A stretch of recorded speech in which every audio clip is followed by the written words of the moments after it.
O Catecismo em minha vida. Meditação dos textos do Catecismo da Igreja Católica a partir da página do Vaticano.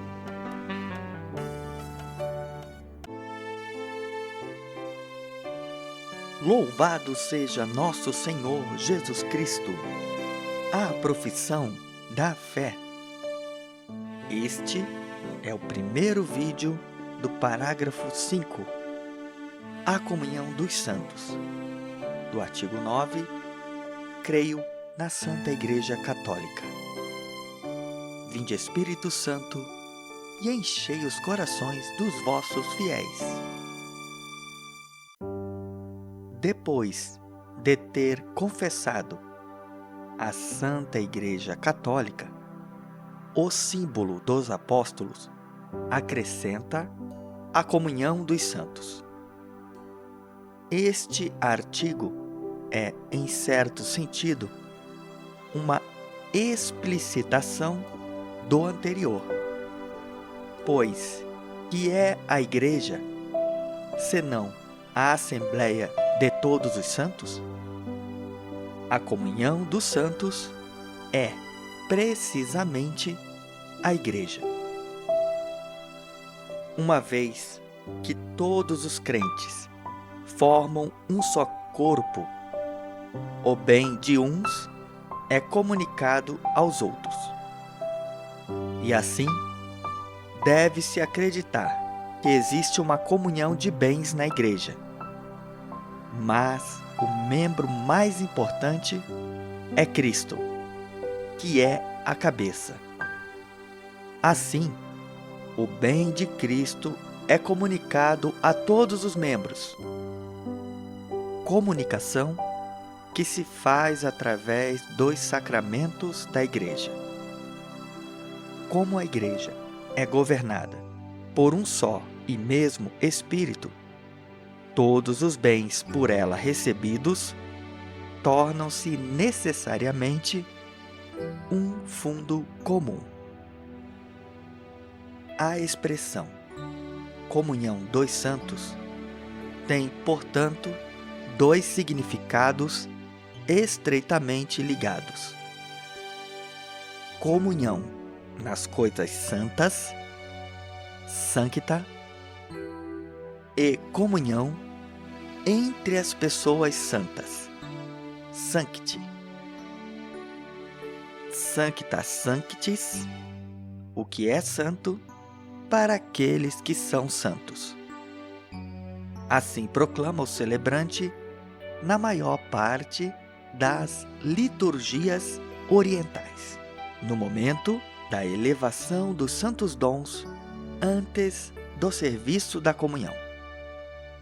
Os fiéis, sancti, são alimentados pelo corpo e sangue de Cristo, sancta, para crescerem na comunhão do Espírito Santo, koinonia, e a comunicarem ao mundo.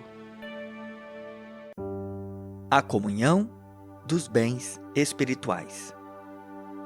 Na comunidade primitiva de Jerusalém, os discípulos eram assíduos ao ensino dos apóstolos, à comunhão fraterna, à fração do pão e às orações. A comunhão na fé. A fé dos fiéis é a fé da Igreja, recebida dos apóstolos, tesouro de vida que se enriquece na medida em que é partilhada. A comunhão nos sacramentos. O fruto de todos os sacramentos pertence a todos.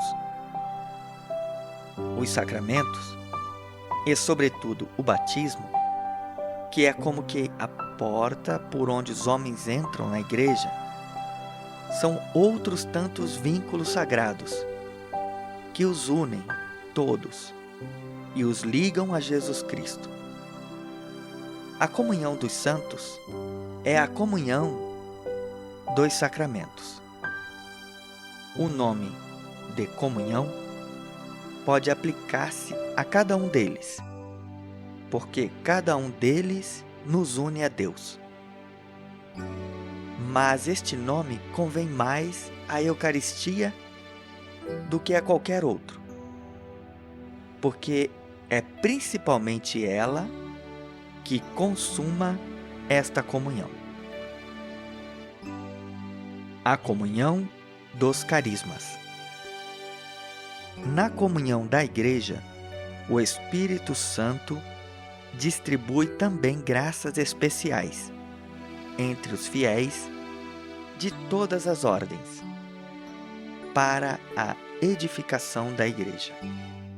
Ora, em cada um se manifestam os dons do Espírito para o bem comum. Eles punham tudo em comum. Tudo o que o verdadeiro cristão possui deve olhá-lo como um bem que lhe é comum com os demais. E deve estar sempre pronto e ser diligente para ir em socorro do pobre e da miséria do próximo. O cristão é um administrador dos bens do Senhor. A comunhão da caridade. Na Sanctorum Communio, nenhum de nós vive para si mesmo, e nenhum de nós morre para si mesmo. Se um membro sofre, todos os membros sofrem com ele. Se um membro for honrado por alguém, todos os membros se alegram com ele. Vós sois corpo de Cristo e seus membros, cada um, na parte que lhe diz respeito. A caridade não é interesseira.